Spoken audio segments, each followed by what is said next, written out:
T'es comme un Chris, t'es comme un Mr. Beast qui est en train de mais là, t'as vu comment qu'est-ce qui arrive à Mr. Beast? On parle de Mr. Beast quand dans le temps. Mais lui, il avait étudié tous les algorithmes, ces affaires-là. Là. C'est pour ça qu'il est devenu populaire. Lui puis un de ses amis, ils ont étudié puis ils ont fait des tests. Ils changeaient le titre, ils changeaient le thumbnail, ils changeaient des affaires dans le description. À quel point que je vais aller loin là-dedans, mais oui, on fait ça, mais les allégations qu'il y a eu contre lui qui ont sorti, là, genre, il y a un gars qui a sorti 2 vidéos, là, dont un qui interview qui montre les giveaways, là. T'sais, oui, il y a eu beaucoup d'algorithmes, d'analyse pis tout, mais MrBeast c'était beaucoup de hey, si vous likez, je vais vous donner $1 million ou des affaires de même. Fait que, je vais vous donner un t-shirt, puis là, finalement, ça va être dans 5 minutes, je vous donne un t-shirt. Puis il y avait des prédateurs sexuels dans ses affaires, puis il les a couverts, il a caché la vérité. Son ami, c'était un trans, mais en même temps, c'était un hostie de weirdo avec des, tu sais, qui... Ava Chris Thompson. Ouais, exactement. Tu suis ça, ces affaires-là? Si oui. C'était ensuite, on dirait que ma vie va bien, fait que je me cherche du drama autour. C'est pour ça que j'écoute toutes tes lives aussi sur TikTok. Quand je te vois live, je suis comme... je vais aller l'écouter, se pogner avec du bar. Chris, que c'est magique. Fait que j'avoue, j'écoute ça, puis là, c'est ensuite, j'écoute les beefs, justement, tu sais, les beefs qu'il y a eu entre Kendrick puis Drake. Après ça c'est bon. Ben oui, puis après ça, il y a eu justement Mr. Beast qui sort, il y a des vidéos qui sortent à pu finir, là, sur il est arrivé ça, finalement, c'est ça qui est arrivé, puis puis ça sort à toutes les... On le pensait parfait, ce gars-là. Il y a aucun... C'est drôle parce que il y a aucun... à part peut-être PewDiePie, puis encore là, PewDiePie a quand même un scandale de N-word à son actif, là, mais il a quand même réussi à s'en sortir. Mais sinon, dans les plus gros, Shane, c'était quoi son nom? Shane Dawson? Shane Thorson, lié droit du Canadien? Non, c'était Shane Dawson. Tu sais, il s'était fait pogner à dire, tu sais, c'est ça, avec des jokes qu'il avait fait, des jokes épouvantables. T'en as un autre que... c'est comme les youtubeurs français qui sont fait pogner dans des scandales. Norman, c'était un hostie de gros morceau. Mais tu sais, tous les plus gros qu'il y a eu... Il a sorti une vidéo dernièrement? Non! Oh ouais, il a sorti une vidéo comme quoi que... Bon, comme vous avez pu voir, les allégations ont toutes été considérées comme vous avez pu voir, j'ai pris une petite pause. J'étais fatigué. Non, mais il dit, les allégations sont fausses.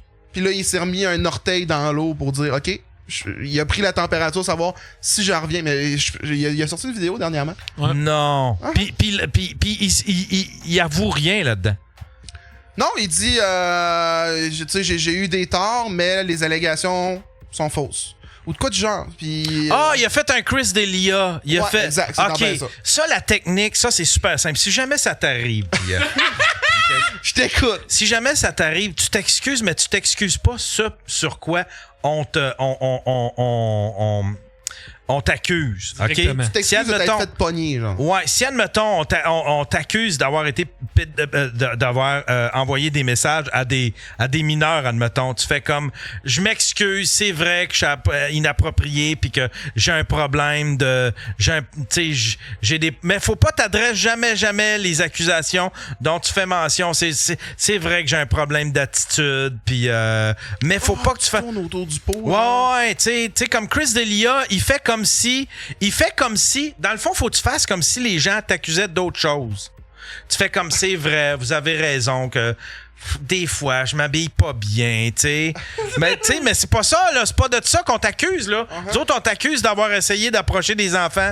Ouais, c'est vrai que j'aime le sexe, puis, tu sais, mais que t'adresses pas le problème, pas en tout. Une des jokes que j'ai sortis sur Internet, c'est là, je pense que je devrais commencer à boire de la bière ou à avoir un problème de drogue. Fait que si un jour je me fais pogner dans un scandale, je vais au moins avoir ça à blâmer. Ouais, c'est ça, ouais, exactement. Exactement. Mais Chris D'Elia, il est revenu, puis ça a passé sous le radar aujourd'hui. Il refait il a recommencé à faire son... free, merci, bonsoir. Ben là, il y a peut-être le 15e de son auditoire, mais il est quand même capable de se monter une petite patente, là, tu sais, là. Ça a l'air de bien aller. Auditoire, quand même, tu sais, mettons que t'as 15 millions, Chris, il te reste du monde pas mal, là. Ouais. Puis il est capable de très bien vivre de ça, là. Ouais, non, il est correct, là, tu sais, là, je veux dire, à moins qu'il se refasse repogner, là. Mais ça, tu l'avais-tu vu la vidéo quand il réalise?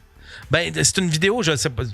C'est une vidéo que il est à un podcast, son 3-4. Puis à un moment donné, il y a quelqu'un qui dit à l'autre, ouais, elle a fait il parle d'un autre cas, puis l'animateur, il dit, ouais, elle a fait un screenshot de son Snapchat. Puis là, tu le vois, il fait comme, attends un peu, tu peux faire des screenshots de Snapchat? Là, le gars, dans le podcast, il fait, ouais, tu peux faire des screenshots, t'as juste à faire un screenshot de podcast, de Snapchat, puis tu l'as. Puis là, tu le vois, il tombe dans sa tête pendant que les deux autres gars, ils parlent.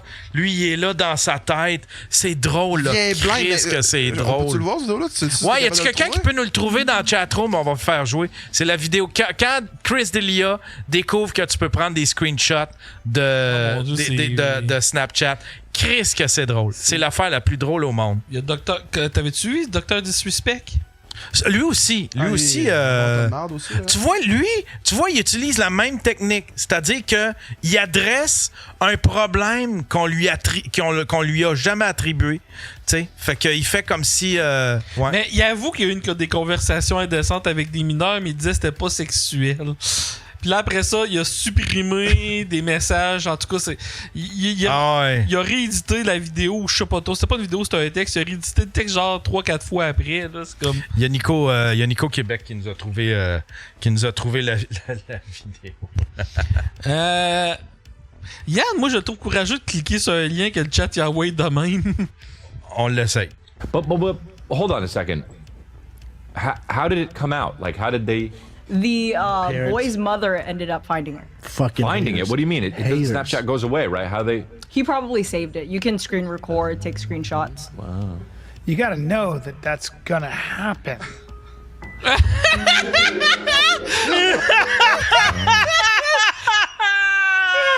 Il y a une version Curb Your Enthusiasm, là, c'est la même affaire, mais c'est juste... Mais il parle pas de québécois, mais il y avait une phase de « Oh, tabarnak ». Ouais. Là, il vient de tout computer, là. C'est drôle, ça. Ah ouais. C'est donc ben drôle. Ouais, parce qu'il envoyait des messages de même à des très jeunes, là, tu sais, là. Puis mais lui, il disait que son problème, c'était qu'il était addict au sexe. Puis il disait, tu sais, il a fait comme, oui, c'est vrai, j'avais des partenaires dans toutes les villes, j'avais des petites blondes dans toutes les villes, puis j'étais un gars infidèle, puis je m'excuse de ça. C'est pas de ça qu'on t'accusait. Il y a personne qui t'a accusé de ça. Ça, on s'en calait, c'est que tu le faisais avec des mineurs. Puis en plus, il venait d'avoir un rôle de pédophile dans la série You. Tu sais, là? Oh, tu sais, la série de l'espèce de Netflix, là? l'espèce de nouveau Dexter un peu, là. Puis il y avait un rôle, puis c'était le méchant dans cette saison-là, puis il faisait un rôle de pédophile. Il faisait un rôle d'humoriste pédophile. C'était l'affaire la plus weird, la plus méta ever. As-tu sorti cette saison-là ou finalement? Oui, ça jouait quand tout ça est sorti. Puis le monde faisait crise que c'est surréaliste. Ouais, demande-toi pas ce que j'écoute à soir. Je veux vivre ces malaises-là, moi. Ah, man. Le downfall de Chris D'Elia. C'est bandant, un petit downfall. C'est le fun, pareil. Tu sais, Mr. Beast, tu fais comme... C'est le fun. Ben, au début, t'es comme, ah, pas lui. Puis après ça, tu regardes ce qu'il a fait, t'es comme... T'es comme complètement, finalement. Ah, ouais. Non, mais tu sais... Quand c'est quelqu'un qui te complexe, tu sais, genre, tu fais comme Chris qui est parfait. Puis là, il se fait pogner, puis tu fais comme ça, moi, j'ai jamais fait ça. Toi, tu l'as fait. J'ai jamais donné de millions à des enfants dans le besoin, mais en même temps, je les ai jamais touchés. Exactement. C'est une petite victoire pour moi. Tant qu'à être dans ce vortex-là, je vois beaucoup Salveille dans les nouvelles dernièrement, parce que c'est vous qui va finir par revenir. Ah non, Salveille, c'est impossible. Il peut revenir sur un... Il peut se partir son podcast, mais je le vois pas revenir. Tu sais, il y a des... Ben, quoi que... Tu sais, il y a Julien Lacroix, puis Julien Lacroix, il y en a des victimes aussi. Je sais pas, c'est juste une crise de bonne... Pour moi, il a jamais été vraiment parti, parce que sur YouTube, il y a les recettes pompettes. Et au moins une fois par semaine, j'écoute celle-là, genre c'est Rousseau. C'était Stéphane Rousseau. C'est pour moi un play. Admettons que tu te sens triste un peu, là. Je l'ai jamais écouté, ça. Je l'ai jamais regardé. C'est bon, ça? T'es-tu sérieux? Les recettes pompettes de Stéphane Rousseau. Ouais. Dans les 10 premières secondes, Rousseau crisse une tape sa graine à Salvaille. Non! Je te le jure! T'es comme... Tu sais, il est en train de décrire sa chemise, il est comme... Tu sais, Salvaille, il rit de sa chemise. Puis là, il dit, ben oui, j'ai mis des légumes, je vais faire manger. Ça c'est ça, pis ça, c'est une carotte, pis il crisse une tape sa graine.